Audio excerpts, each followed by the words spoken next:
Councillor, can you tell me a little bit about your decision to not impose a levy? Yes, primarily it was driven by the majority of the responses we received from the community.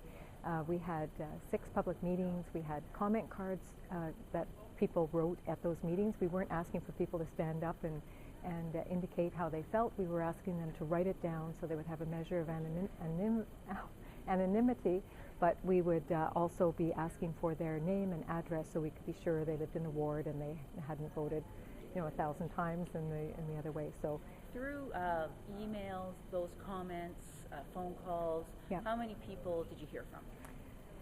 This is a number that's hard to tell you right now because there's still emails coming in. There were still emails coming in as we were talking about it, but thousands came in, and we, alone at all the meetings, except for the one where I presented at the AGM, there was over 100 people at the meetings, and we got back a good selection of comment cards there, but primarily we got emails, and so did the Mayor's office and a lot of the other councillors as well. So, could you at all estimate, how many were for, how many were against?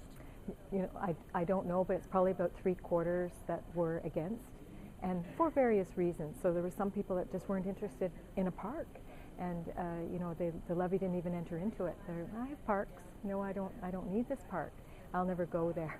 So, and then there were people that wanted you to be able to produce the park, but not have a levy. So there was a lot of different feelings in it. So we categorized them, in about 4 piles of trying to make the decision. But there was a good amount. I mean, there was a good effort by the community to rally and get support for a park, and because it's a tough sell when you're talking about a levy, and they did a great job of getting that support in, and we appreciated getting that. There's a lot of acrimony with some people in the community. What do you now do going forward to rebuild those bridges?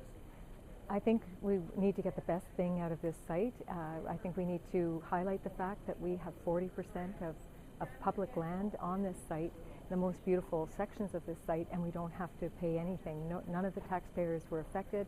We were able to get an acre of land on this site for public use in perpetuity, and I think we have to understand that and get that message out more, because I don't think people really understood that, because after all, this is a pretty fast process, and if people got to the meetings, they may have heard that message, but if they did not, then they did not know that. And I was writing to people even this morning that were writing me against the levy and saying, do you realize that even so, we do have 40% of this land that we can walk on? And they go, well, that just changes my view on, or enhances my view on this, that we don't need to pay a levy.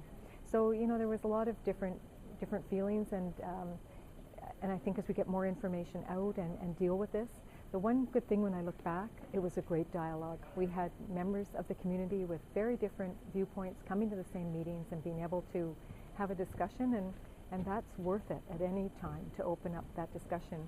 And even from time to time, if there's a little shouting, they're still communicating, and so I thought that was a valuable process, and we got through the 6 of them and through a full weekend, and started compiling on Monday, so it's been busy.